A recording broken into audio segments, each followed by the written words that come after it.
Minsan nga lang Hello guys, what a good afternoon. And what a good combination of food in the summer heat of the Philippines. Mainit na sabaw ng tahong while in the mainit na panahon ng summer. Galing ng kombinasyon, no? Mainit na tahong, pawis na ako kanina pa. Galing talaga mag-combine ng pagkain ng nagluluto sa akin. Sarap po. Sa bagay, kahit mainit ang panon, sarap pa rin humigop na mainit pa sa sabaw.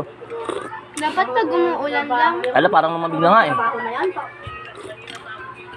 At parang lumamig na. Bagay, okay na rin lumamig na. Kanina, pawis ako nang mainit yan eh. Ang ganda ng shell. Pagka shiny. Ang ganda ng kombinasyon. Sa kainitan ng panahon, nagluto ng sinabawan ng tahong. Galing ano? Guys, testin nyo yung init ng panahon tapos mag-ano kayo ng tahong. Bagay. Takak-takot sigado pawis nyo. With pritong maliliit na, ano ba to? Atuhos? Ay, ini tortilyo.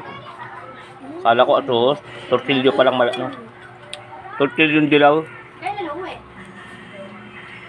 Yung apo ko naman, hotdog. Ayun po kinakain. Ayun, pinakita ko na pagkain mo. Vlog ka ah. Ay, mag-hi ka ah. Di naman nakikita eh. Sa hotdog. O, mag-hi ka na lang. Huwag mo na ipakita yung pagkain mo. Nakikita yung... Hello guys. Ayaw nga, nabasa ko sa GC. Ano ba yung pinakukuha na baboy na yun? Yung kanya ano. Hotdog. Hotdog tsaka yung sabaw ng tahong. Tsaka yung tahong. Kumakain ng tahong. Sabi ko nga, naku, baka may empatyo sa tahong eh. Mag-iingat kasi ka. Yung parang pinakadamo niya na bumukha kainin na meron. Isa pa lang nakuha ko. May kulay green Isa sa pa lang nakuha ko may damo. tatanggalin mo ha. Di ata tawag yun may damo. Yung parang pinakalumot. Anong balita kay Ate Lisa? Yun ang pag nakain mo, hindi ka matutunawan. Si Tito actually nakakain ng ganun dati. Hindi natunawan. Muntik na namin dali sa ospital. Sinong ampon? Ako nasuka lang ako nung hindi ako natunawan. Bakit daw? Masarap yung tahong pero minsan delikado rin yan. Ba't iba't ibang kulay sila? Siyempre, iba sila ng lahi eh. Wala. Yung tao nga rin, di ba iba-iba rin ng kulay? Ha? So meaning nun yung mga tao color green alien sila? Si Camille. Ganun talaga, iba-iba ng lahi ang ano, Hala! So pagkain. meaning si Shrek tao? Hmm? Oh my god. Hindi naman totoong tao yun, animation lang yun eh. You don't get the joke. You didn't get the joke. Si Ate Katang Lisa isip lang yun. Sa kanya mula ng sanggol. Bapa naman, you didn't get the joke nga eh. Di mo na gets yung joke. Kaya nga. Ngayon tingnan nyo, bagay rin parang lagyan ng okra yung ano. Ampon. Yung sabaw, Mga anak ni yung sabaw ng tahong merong okra tsaka ano, Para eh. okra tsaka malunggay. Palagi ko naman eh. Ang sarap lang dito yung mga dahon. Pero alam mo te, kahit mainit, masarap siya kanang higupin ng mainit ano. Tung apo ko, Sobrang mainit mo, sarap. tung apo ko mano sa akin to gusto namin yung halos napapasok kami pag hihigupin ng sabaw eh. Hindi sobrang gusto ko, sobrang napaso na ako. Ah, ganun din ako. Ano yata? Sino ba yung... Ang gusto ko yung Si pagkain. mama gusto malamig. Ay, ginagano no yung ganun yung halos Hindi ako ganun, sinusubo ko lang agad. Wala akong Anak ni yung halos mapasuka-suka. Ito yun, yung Nicole. Hindi ako ganun, yung reaction ko lang, wala. Oh, nakikita. Hindi nga, ni-elaborate ko lang sa kanila yung gusto natin pareho, yung halos Pero mapasuka-suka tayo. ganun din ako noon nung sa kanin, Papa. Pag nagkakanin ka tapos sobrang init. Kasi sa kanin, gusto ko rin yung umuusok ang kanin. Ayoko na malamig ang kanin. Ako ayoko yun. Yung halos Gusto ko yung nakakapal. normal lang na kanin, yung hindi na mainit. Ang nakamana sa akin ng ganun, alam ko sino? Tito Ashley. Tito Ashley tsaka ikaw. Tito Awit tsaka si mama mo gusto malamig. Gusto nila malamig na kanin. Hello? Ano naman? Ah? So, tag-iisa kayo? Kung wala ako dito, kunyari wala ako dito, di mo naman ako, anak, apo mo lang ako. So, meaning nung tig-dalawahan kayong may team, di ba? Ewan ko kung ba't ganun sila. Weird. Pero, Naman ako naman yung sa tatay ko. pero opinion. Tatay ko ganun pag kumakain eh. Yung pagkatapos magsaing nung gusto nung kain na agad. Yung umuusok-usok pa yung kawali. Ay, yung kaldero. Pareho kami, ganun din ako. Gusto ko pagkasaing kain na. Hello? Hindi ako naman ang kanin. Ang nanay mo pa. Ay, si mama kahit malamig, pwede ron. Pati si mama mo rin, pati si mama rin, ganyan. Kahit malamig, pwede rin sa kanya. Kaya niya isa ba? Pwede rin naman sa akin ang lamig. Sinasabi ko lang na yung Ayaw ko yun, mas prepare ko yung mainit. Pero kung wala pa naman eh, kung yun lang nakahain sa harap mo, ba't di mo pa kakainin, di ba? Kung ano yung nasa harap mo, kainin mo, pasalamat ka. Ganun lang ibig sabihin. Pero ibig sabihin, mapipiliin ako, mas gusto ko yung mainit na kanin, yung nakakapaso. Papa, tignan mo ilan nakain. Pero kung ano yung nasa harapan ko, pwede na rin yun. Papa, tignan mo ilan nakain ko. Ala, tingnan niyo na kain ng apo kong tahong, oh. Oo. Halos mapuno na yung plato mo sa tahong, ah. Yung lahat nakain mo? Yes. Hindi, yung dalawa binigay ko sa'yo kaya nadagdagan. Dahil di ko alam kung paano to tanggalin. Yung ganito, oh, guys. Alam mo, masarap lang naman sa tahong yung paghigop mo ng sabaw, pero pagkain mo ng laman nito, parang nakakabitin. Kasi tatanggalin mo pa sa balat bago ka sumubo. Duh, Papa, ang dami na nga ng loob. Hindi, kaya ang gusto ko talaga sa tahong, meron ternong prito eh. Kasi yung prito, kagat lang ako ng kagat eh. Yung tahong, babalatan mo pa. Sa tahong, di baling sabaw lang, tapos meron kang pritong isda. O kaya, gusto ko sa tahong, pagtatatanggalin ko na lahat ng shell, saka ako kakainin. Parang ginagawa ni Tito Awik, bago kumain siya, tinatanggal niya lahat ng shell. Tapos puro laman lang. Duh. Kaya madali maubos ang ulam pagka ganun. Nakakahina din ng ulam yung naghihimay ka pa eh.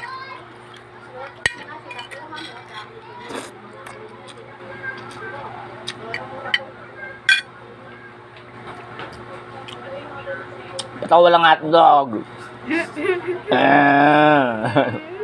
Inubusan ako ng baby ko. Hindi, joke lang. Okay lang. Bawal ka. Kahit may hotdog ako, hindi na ako makain yan. Kasi bawal na sa akin yan. Kahit pinaptihan pa ako dyan, hindi ko naman kakainin yan. Ibibigay ko rin sa mystic, bawal sa akin yan.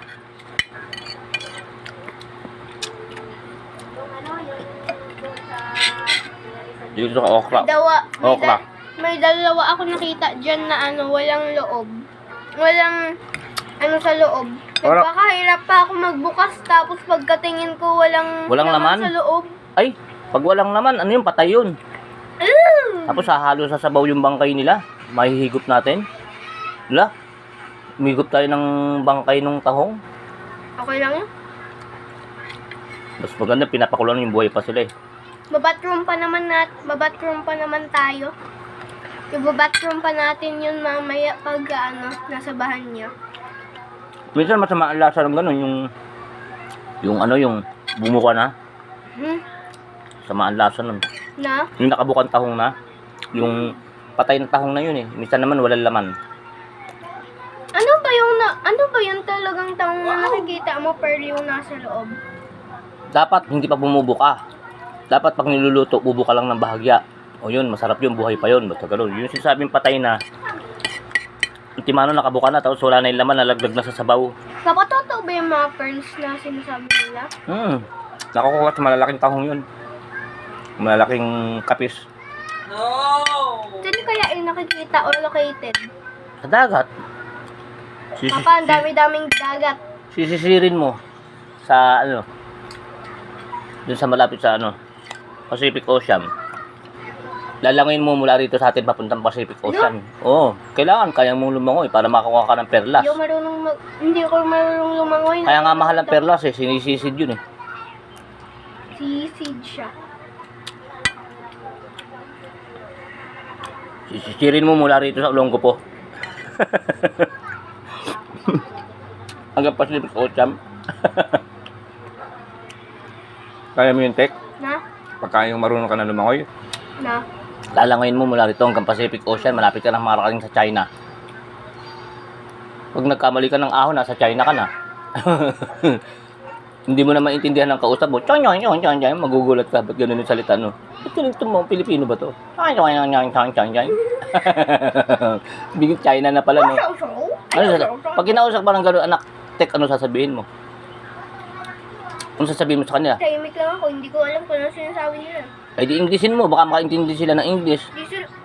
Papa, Kaso minsan di sila nakakaintindi ng English, yung mga Papa, Chinese. I think you don't understand yung mga ibang bansa, hindi nakaka-understand ng ibang bansa. Lalo na ang Chinese, napaka ano nila sa sa English. Si Lolo Romel mo, nung nabubuhay pa, nung nagtatrabaho sa China yon, may pinaturuan daw sa kanya mga Chinese na hirap na hirap daw siyang turuan gumawa ng alat dahil hindi makaintindi daw ng English.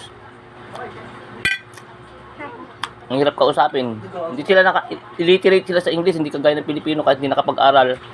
Senyas-senyas mo na, konting English, may intindihan ka na. Magaling ang Pinoy sa English eh.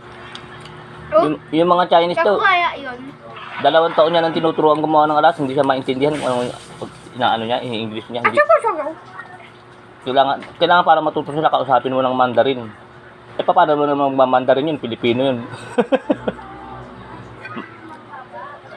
2 years? Wala, hindi natuto. Hanggang sa umuwi na si Lolo Romel mo, hindi natuto yung mga... Kumiling na nag-Tokyo ng 600 days. Hanggang sa bakasyon na lang siya, hindi natuto yung mga Chinese gumawa ng alahas. Eh parang na matututo, hindi nga makaintindi ng salita. Baka pag sinabi mong gumawa ng sing-sing, pagkakaintindi, baka ang ginawa, hikaw eh. Oh my God! Tek, may nagpagawa ng sing-sing, ang ginawa ng Chinese, hikaw. Hindi naintindihan. Paano magugus ng kamay? Walang tubig. Ba't di ba kayo nag-ipon doon sa drum? No? Ang dali lang, hintay mo ko, pagkano kita.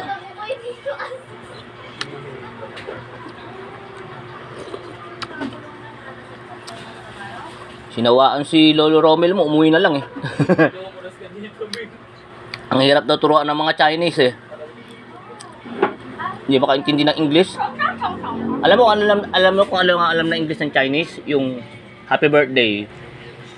Yung salita nilang pero yun lang alam nila. Pandora! Hello, Pandora.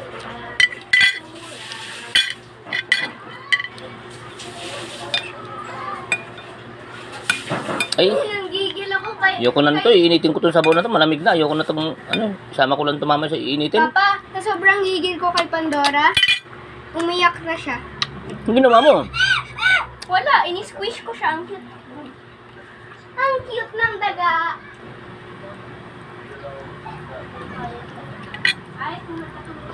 Si Pandora, kamukha daga. Sige guys, hanggang dito lang. Patapos na ang aming vlog tungkol sa great combination of food. Tandaan nyo Dog. great combination of food in the summertime. Mainit na mainit ang tahong. Habang nagpapawis ka. Paalam pa na Tek. Tek, magbabay na tayo. Tek! Sige guys, hanggang dito na lang po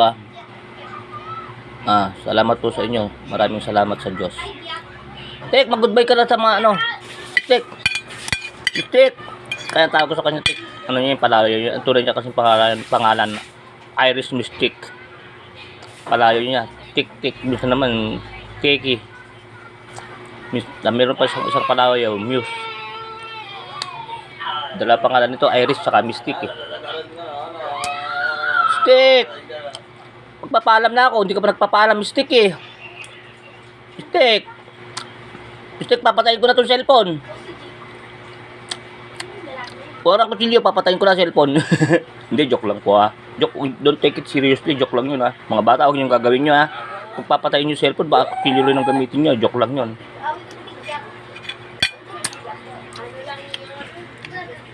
Mistake! Joke lang po yun Sorry po, nagkamali ako. Bawal nga pala sa yung mga ganung salita. Mga harsh na salita sa media. Mga chewin yan, hindi naman siya makakapag-ganon. Mistake! Lamit ka lang. Mistake, alis na. Papatayin ko na itong cellphone. Bahala ka. Hindi, mag-goodbye ka muna.